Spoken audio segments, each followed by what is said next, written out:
Welcome back to the channel, guys. So we have a fun one today. We're going to shoot the PRS SC Custom 22 against the Gibson Les Paul Studio. This is going to be fun. But before we get into it, three quick disclaimers. Both these guitars are my own guitars. This is not sponsored. So it's absolutely independent and unbiased. The second disclaimer, both these guitars are from a different era. So this is a 2010 and this is a 2015. The current production models might be different. Third, we are doing it purely for fun. So I'm not biased against any of the features or brands or anything of that sort. So it's purely for fun. And in fact, the track we're going to make today, we're going to use that for a couple of more videos where I'm going to use the same track to shoot out between the Strat, the Fender Strat and the Square Tele, and then a tribute against the PRS and a Les Paul standard against the Studio. That's coming up in the next few weeks, so stay tuned. And if at all you support independent reviews and fun guitar videos, your subscription is very valuable and it motivates us. Now, before we get into the shootout, the reason I chose these two guitars for a shootout is for one primary reason. Generally, I find there are two categories of players who tend to gravitate towards both these models. Number one being the upgraders, as I call them. You've been playing for a while and you got good at what you're doing and you started gigging or tracking or jamming with friends and you want to upgrade your instrument. Generally, you start looking at these guitars, and hopefully this video will help you choose which one to go for. And the second is the newly enlightened ones. I know this is a very funny one, and I can relate to that because I belong to that club. You've been playing a particular guitar, usually a Strat, all your life, and suddenly you pick up, a Les Paul type instrument, and you realize that you've been playing the wrong guitar all your life. For example, all my life I've been a Strat player. You can see the wear and tear on my Strat, which shows, how much of love I have given to the Strat. And one fine day, I walk into a music store in Dubai and I find this guitar, at a discount because it had this one small blemish. It didn't matter to me. It's not even a buckle crash. It's just a small scratch kind of a thing. I bought it just out of curiosity, for lack of a better word. And when I started playing it, I realized that I tend to play better, with humbuckers and a shorter scale length. Because this is a 25-inch scale length versus a 25 and a half in a Strat. And it kind of pushed me to experiment with Les Pauls, which is 24.75, and I completely converted. In fact, majority of my guitars, today is Les Pauls, right? I mean, I have a standard, I have a tribute, I have the Studio, and I have a Cort lookalike, which I recently sold. But yeah, that's pretty much my comfort zone. So that's the category, the newly enlightened ones. Now, the way we're going to approach today's video is, and there are going to be chapters below for you to browse through. We will lay a track. We're going to take Isn't She Lovely by Stevie Wonder. I'm going to play clean rhythms on both these guitars while zooming my camera up and down the guitar for you to have a closer look. We will also talk about the specification later. But the cleans, basically, you can have a look at the guitar. Then I'm not going crazy on the drive when I'm playing the lead line. I'm just using a tweed kind of a sound on my HX Stomp with just a hint of gain coming from the full tone OCD and a dash of reverb and delay. So I'm keeping the guitar tone as clean as possible so that you can actually hear the difference between the two. Now, post that, what we're going to do is, let's talk about some of the features of these two guitars, the build quality and the quality control and customer service, which is, I think, very important. I'm keeping that towards the end of the video for you to check out.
Okay, now that you heard the cleans, now what we're going to do is we're going to play the lead, but we're going to reverse.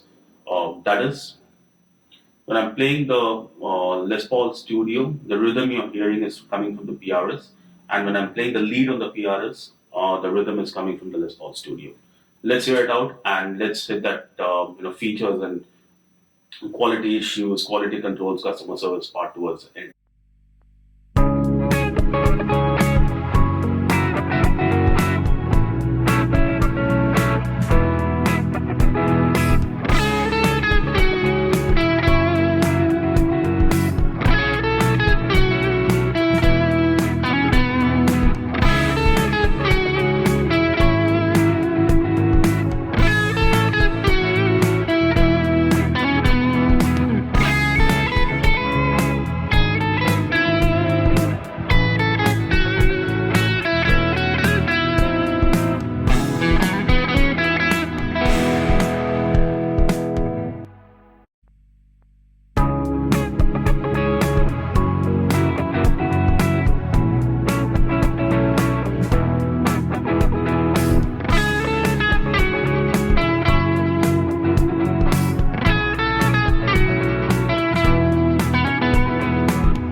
Okay, this is a little bit of a controversial section now.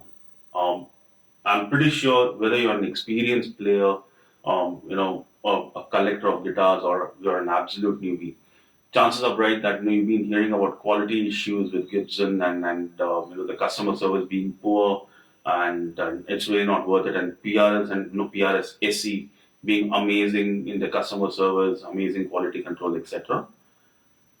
This is where I'm stirring up the controversy. Now, when I got the PRS or SE, that is, the fretwork was horrible. Some of the frets were kind of out of the place. So I had to get a complete fret job done. The truss rod was jammed.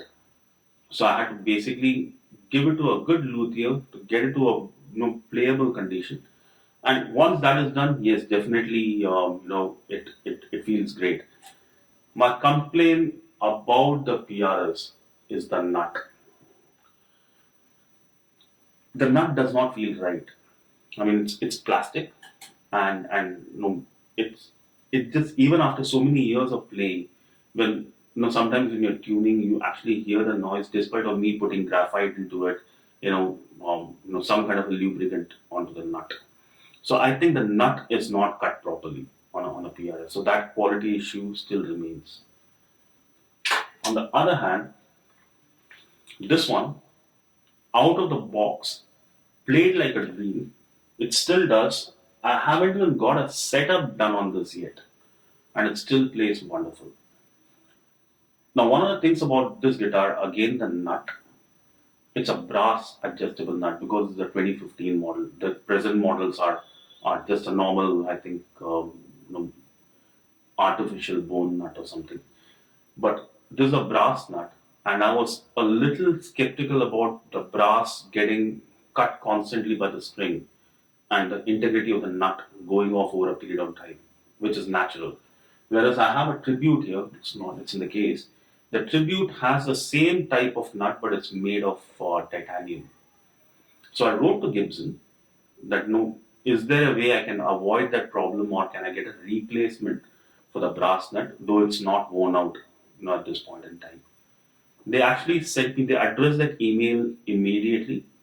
They sent me two replacement nuts, titanium nuts. Not it was an upgrade, it was a free upgrade, and that was two of them.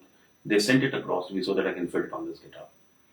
Now, that's the whole controversy that I wanted to stir up. But in terms of build quality, the PRS is they're very similar. They both are mahogany bodies with mahogany neck and a rosewood fretboard. This is 25 and that is 24.75. This has I think the generic PRSSC humbucker. This one has the 58 classics. In terms of weight, obviously this weighs a lot less. In terms of the neck, that is specifically to this particular model, the 2015 model. It's a fat neck. It is actually even more fatter than the 59 profile. I have played the 59 profile, and my standard is basically a 60s profile. This neck is a baseball neck. I'm comfortable with it because I have relatively large hands, or maybe I'm just comfortable with it. It's not everyone's cup of tea. The newer ones, if you have smaller hands or you're comfortable with thinner necks, go for a 60s profile. That's the most comfortable profile that you know they actually feel very similar. The PRS, and this is a 60s profile actually. This is my standard. Now, coincidentally, I have two guitars with the same color and the same patterns. The neck kind of feels very similar.